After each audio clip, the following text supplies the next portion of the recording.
Bonjour,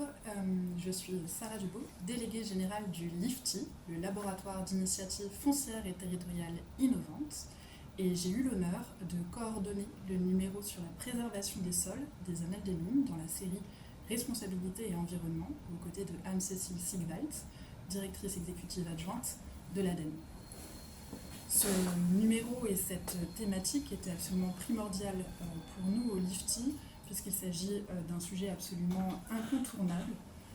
à la fois parce que le sol est un bien précieux, le résultat d'un processus complexe et lié à un temps extrêmement long qui rend cette ressource d'autant plus précieuse et irremplaçable,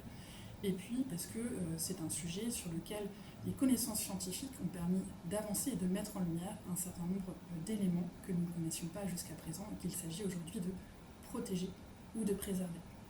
Donc ce numéro revient à la fois sur les éléments scientifiques, c'est-à-dire de savoir désormais, grâce au séquençage ADN par exemple, que dans 1 gramme de sol, on retrouve plusieurs milliards de bactéries et plusieurs millions de champignons. Ces avancées scientifiques, ces éléments de mesure, quelles sont les lunettes qu'on met pour observer, pour remarquer le sol. Et l'objectif était également pour nous de savoir comment opérer également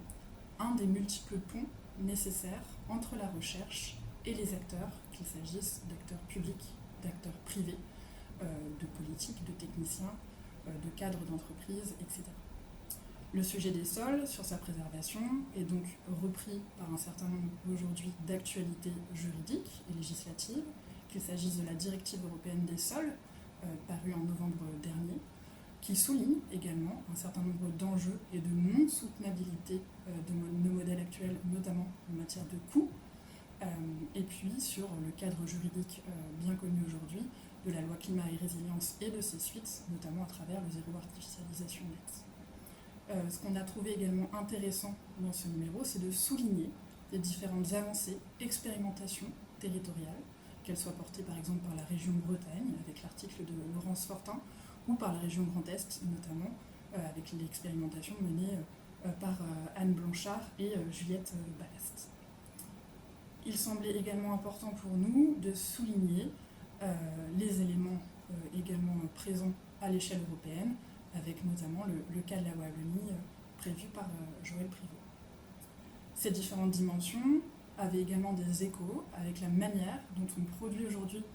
par exemple, de l'aménagement du territoire, qui est finalement le premier consommateur d'espaces naturels agricoles et forestiers. Donc comment finalement la façon de se repositionner pour les acteurs de l'aménagement et du territoire permet de préserver les sols, quelles sont les expérimentations en cours, quelles sont les façons de faire, quelles sont les limites aussi, par exemple en matière de modèle économique, de reconnaissance d'une valeur de ces sols, donc avec un certain nombre de questionnements, de solutions, de tâtonnements qui nous semblait important de donner à voir dans ce numéro et que vous retrouverez donc dans ces différentes pages. Enfin, le sujet était également pour nous de se poser la question du recyclage, par exemple du recyclage du bâti existant, en permettant également d'explorer un certain nombre de perspectives, de pistes, également de faux amis, donc en revenant par exemple sur le sujet des résidences secondaires, de la vacance, qu'est-ce qu'un logement vacant, de l'attachement aussi sentimental par rapport à cette question de la vacance, c'est notamment l'article de Lise Fourdrinier que vous pourrez voir, et puis des sujets autour de complexité, comme la pollution, qui est un sujet bien connu de l'ADEME et décrit par Anna Le Foulon et Laurent Château. Enfin, pour terminer ce numéro, il nous semblait important également de mobiliser différents exemples et corps de métier, justement avec cet objectif de faire des ponts et décloisonner les métiers, les expertises.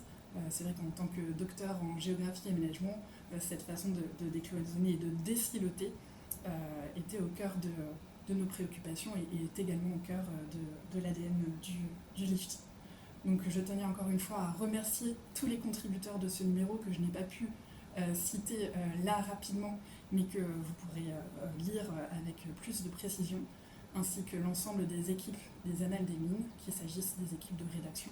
ou de publication, qui ont été fondamentales dans ce travail et que je remercie pour leur confiance.